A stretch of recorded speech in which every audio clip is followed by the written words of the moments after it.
अस्सलामुअलैकुम my YouTube family, welcome to my YouTube channel.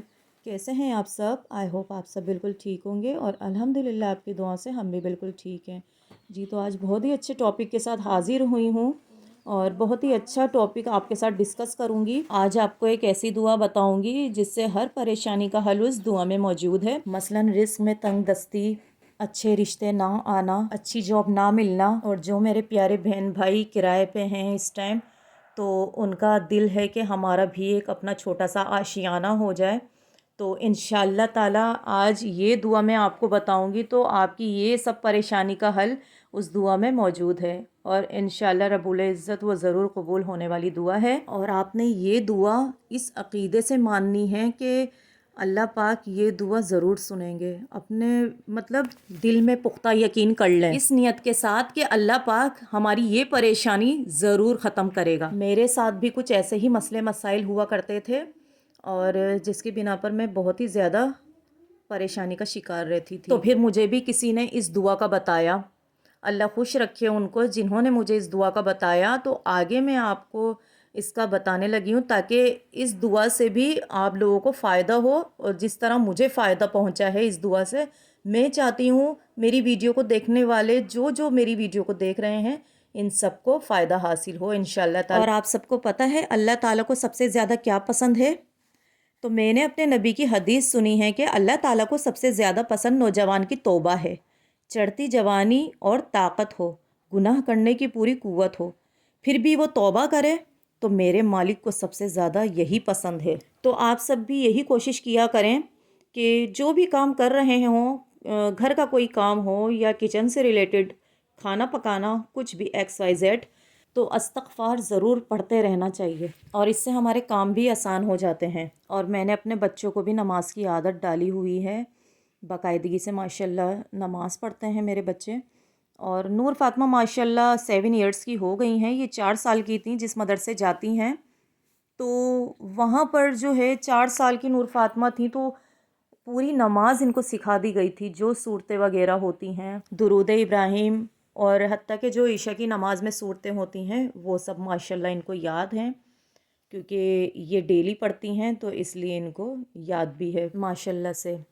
और ये अभी इस टाइम ईशा की नमाज़ पढ़ रही हैं। इनके जो बराबर में जानमाज़ बिछी हुई है वो मेरी है। और यहाँ आपको बिस्तर लगे नज़र आ रहे होंगे। असल में जो मूसा है ना, ईशा के फ़ौरन बाद ना, नमाज़ पढ़ के आने के बाद, तो वो मैट्रेस बिछा के तो फटाफट से भाई तकिए सबके लाइन से सेट करके रख देते हैं। तो मैं उनको मना भी करती हूँ कि अभी नहीं बेटा, थोड़ी देर में आप कर देना। असल में ये मूसा का ही काम है ना, इसलिए तो वो चाहते हैं कि बस जल्दी से ना इस काम से भी मैं फ्री हो जाऊं। और साथ में नूर फ़ातिमा भी अपने भाई के साथ हेल्प करवाती हैं इस काम में। और ये बहुत ही अच्छी बात है कि बच्चियों को बचपन से ही ये सब सिखाना चाहिए ताकि आगे जाके कोई परेशानी का सामना नहीं करना पड़ता माओं को, जो हाउस वाइफ होती हैं ख़ास तौर पर। वो आज ना मेरे सर में बहुत ज़्यादा दर्द था, तो इसलिए मैंने सोचा कि अपने लिए चाय बना ली जाए। तो मैं चाय ही बना रही थी। मूसा ने अपना भी ऑर्डर दे दिया कि मेरा भी 1 कप। तो मैंने 2 कप चाय बनाए, फिर सुपर बिस्किट एंजॉय किया उसके साथ। और पहले तो पैनाडोल ली थी, फिर पैनाडोल के बाद चाय पी, तो फिर थोड़ा सुकून आया। अच्छा, 16 जनवरी जो है ना, मेरे बेटे की बर्थडे आती है, मूसा की, बड़े वाले की ना। तो मूसा जो है ना बहुत ही एक्साइटेड हुए में हैं। वो अपने दादा के साथ जाके ये सारा डेकोरेशन का सामान लेकर आए हैं और कह रहे थे कि मम्मा ये अपना जो बड़ा वाला रूम है वो हम सजाएंगे, और बलून्स वगैरह भी लेकर आए हैं, रिबन्स, ये सब चीज़ें। तो मैंने उनको यही बोला कि नहीं, आप जो नीचे वाला ड्राइंग रूम है ना, तो वो हम लोग साथ डेकोर करवाएंगे तो वो अच्छा लगेगा, रूम में अच्छा नहीं लगेगा। नीचे असल में सोफ़े और टेबल्स वगैरह भी हैं ना, तो इसलिए। और इंशाल्लाह मूसा की बर्थडे का भी व्लॉग आपके साथ ज़रूर शेयर करूँगी। तो यहाँ पर मूसा बलून्स वगैरह भी लेकर आए हैं, और बलून्स में फ़िल करने के लिए ना तो ग्लिटर लेकर आ गए। मैंने इनको कहा कि ग्लिटर अगर आप फ़िल करके तो इसको आप फुलाओगे तो फिर ये पता है क्या, जब इसको पॉप करेंगे ना तो फिर ये सारी बिखर जाएगी, तो इससे बहुत ही ज़्यादा गंदा गंदा सा लगेगा और फिर ये चिपक भी जाती हैगी ग्लिटर बारीक वाली। तो मैंने कहा था मैं बाबा से ना लीव्स मंगवा दूँगी, रोज़ लीव्स मंगवा दूँगी, तो वो फिल करना बहुत ही प्यारे लगेंगे। उसका जैसे वो पॉप भी करेंगे ना फ्लावर्स, तो उसका एक अलग ही खूबसूरती आ जाती है। फ्लावर तो बिखरे हुए बहुत ही ज़्यादा अच्छे लगते हैं, तो बस मूसा को ये अच्छे लग रहे थे, लेकिन मैंने ये संभाल के रख लिया अपने पास। तो मैंने कहा बेटा ये मेरे काम आएगी। तो फिर खैर मूसा बलून्स वगैरह गिन रहे थे, क्योंकि एक और इसका रीज़न है। रीज़न ये है कि नूर फातिमा पे ना वो ट्रस्ट नहीं करते, वो मतलब यकीन नहीं है उन पे ना, बिलीव नहीं करते नूर फातिमा पे ना, कि नहीं मम्मा मेरा ना बलून्स कहीं कम ना हो जाए, तो इसलिए मैं काउंट करके रख लेता हूँ। तो इसलिए भाई इस मामले में तो मौसा बहुत ही शार्प हैं, जिसकी कोई हद नहीं। तो मैंने कहा ये जो जितनी भी डेकोरेशन का सामान है तो बेटा ही आप संभाल के रखो, और फिर नेक्स्ट डे हम लोग रूम डेकोर करेंगे। अच्छा, यहाँ पर जो मूसा मल्टी कलर की रिबन्स लेकर आए हैं वो उलझ सी गई थी, क्योंकि मूसा बार बार ना शॉपर से निकाल रहे थे, तो इसलिए उलझ गई। तो इसको सुलझा ही रहे थे, मैं भी साथ लग गई, तो मूसा ने मुझे मना कर दिया। खुद ये वाला काम कर रहे थे कि मैं अलग अलग कर लूँ, तो ताकि जब डेकोर करने लगें तो फिर उसमें टाइम ना वेस्ट हो ज़्यादा। अच्छा जी, तो आज बड़ा ही दिल चाह रहा था मेरा मेथी आलू की सब्ज़ी खाने का भी और बनाने का भी।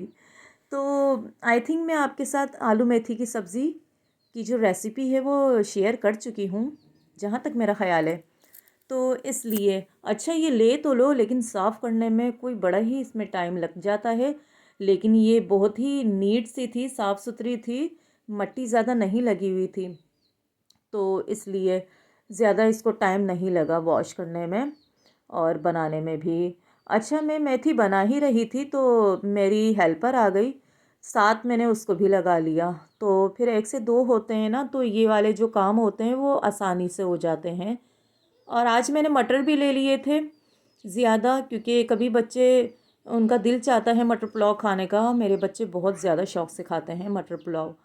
तो मैं ऐसा करती हूँ कि मैं ले लेती हूँ ज़्यादा, और मटर के जो दाने हैं वो निकाल लेती हूँ, फ्रीज़ कर देती हूँ, तो इससे आसानी रहती है कि जब दिल चाहे मटर चावल बनाने का तो फिर उसके बाद निकाल के तो फटाफट से बन जाते हैं। और असल में रोज़ रोज़ समझ भी नहीं आता कि आज क्या पकाएं क्या नहीं पकाएं, तो इसलिए। और विंटर सीज़न है, तो विंटर सीज़न में तो ग्रीन जो वेजिटेबल है उसका तो ज़्यादा ही इस्तेमाल होता है, वो तो ज़्यादा से ज़्यादा खाई जाती हैं, हर घर में खाने वाली वेजिटेबल हैं। तो इसलिए मैंने आज बड़े दिनों बाद मेथी ली, और फिर मैंने कहा चलो मेथी आलू की सब्ज़ी बनाई जाए। और अच्छा, सोया भी मैंने मंगवाया था, लेकिन यहाँ पर पता ही नहीं क्या प्रॉब्लम है कि सोया मिलता ही नहीं है यहाँ पर ना।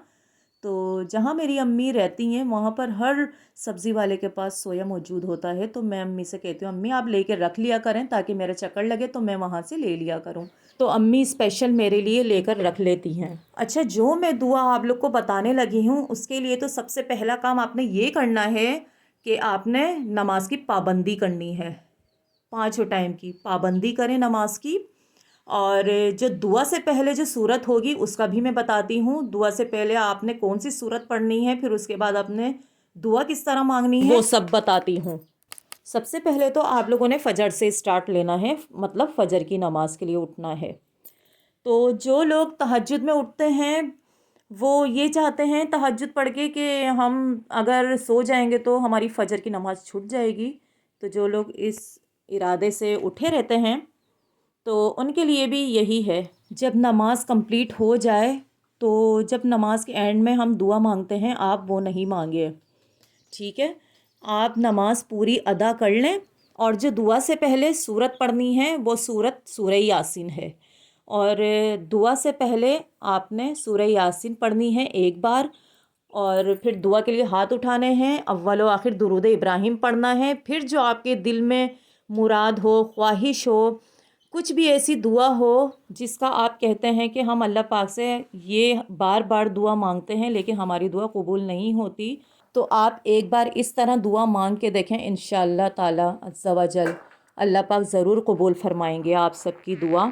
और आपने दुआ को इस तरह मांगना है जैसे एक छोटा सा बच्चा अपनी मामा से ज़िद करता है कि मामा मुझे ये टॉय चाहिए, तो सेम आपने भी इसी तरह रो रो कर अल्लाह पाक से मांगना है। दुआ के लास्ट में दुरूद इब्राहिम पढ़ें, फिर उसके बाद ये पढ़ें, या इलाही हर जगह तेरी आता का साथ हो, जब पड़े मुश्किल शय मुश्किल कुशा का साथ हो। या इलाही भूल जाऊं न ज़ागी तकलीफ़ को, शादी दीदार हुस्ने मुस्तफ़ा का साथ हो। और आपने जब जब नमाज के बाद दुआ मांगनी है तो दुआ के एंड में ज़रूर ये पढ़िएगा और ये दुआ पढ़ने की अपनी आदत बना लें, आपका नामुमकिन काम मुमकिन हो जाएगा। तो अपना ढेर सारा ख्याल रखिएगा। फिर मिलूँगी नेक्स्ट वीडियो में बहुत ही अच्छे टॉपिक के साथ। तब तक के लिए अल्लाह हाफिज़।